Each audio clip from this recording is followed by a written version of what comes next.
The tomb of the unknown soldier has always been a place of sacred silence, a place where thousands of people gather each year but where no one dares to disturb the dignity of the ground they walk upon. The guards who stand watch there are legendary for their discipline, precision, and complete adherence to the protocol that has been followed without question for decades. Each step is measured, each movement rehearsed, every detail sharpened until it becomes second nature. These guards, members of the old guard, are chosen from the best of the best, trained to withstand blazing summers, freezing winters, and the distractions of a restless public that doesn't always understand the weight of the place they are visiting. The rules are absolute. The guards do not break their walk, they do not speak except to enforce silence and respect, and they never, under any circumstance, allow personal feelings to interfere with their duty. It is said that even hurricanes and blizzards have not stopped the steady march of the sentinels who honor the nameless fallen.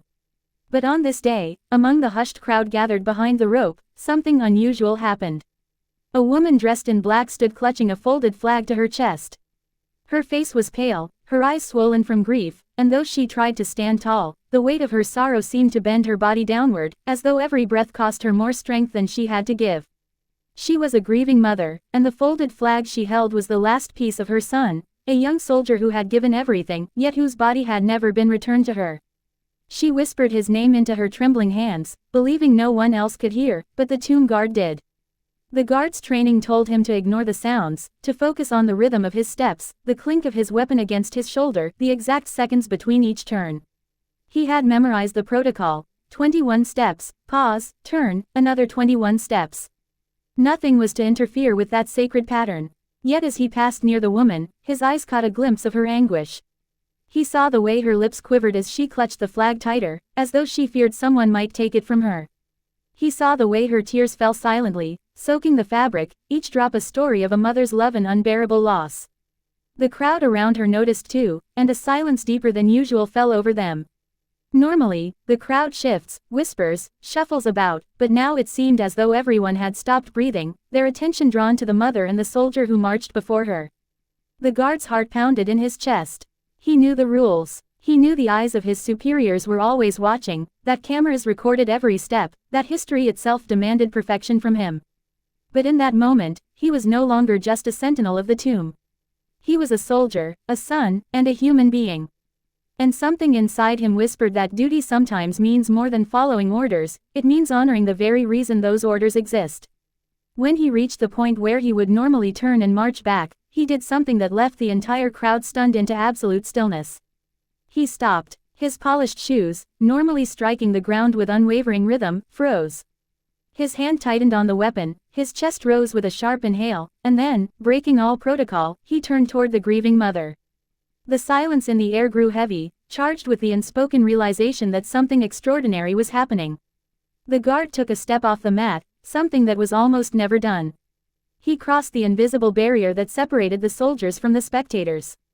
Every person there held their breath, unsure if they were witnessing a mistake, an act of compassion, or something else entirely. Slowly, with the dignity and precision of his training, he approached the woman. His movements were still crisp, still deliberate, but they were no longer part of the rehearsed routine. They were the movements of a man who understood pain, who understood sacrifice, and who could no longer remain bound by silence.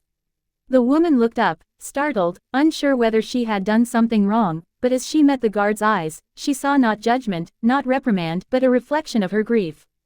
The guard, still holding his weapon firmly, lowered his head slightly in respect.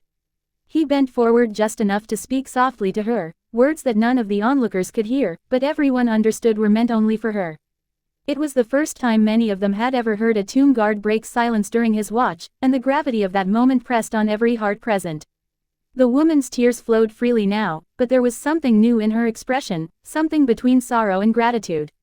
Though no one could hear the exact words, the crowd understood that the guard was reminding her that her son's sacrifice was not forgotten, that the tomb of the unknowns was built precisely to honor soldiers like him, that her pain was shared by a nation that owed everything to people like her son. And as he straightened back up, his face set once more into solemn duty, he gave her a sharp nod of respect before stepping back to his post. The crowd did not clap, did not cheer, for it would have felt wrong. Instead, they remained in a silence so complete that even the birds overhead seemed to still their wings, as though the world itself paused to honor what had just taken place.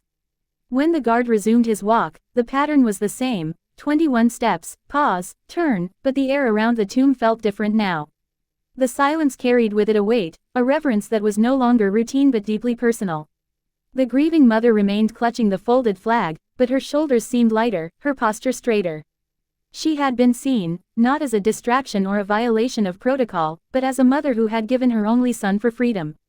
And in that acknowledgement, she found a fragment of peace. The people who witnessed the moment would carry it with them for the rest of their lives.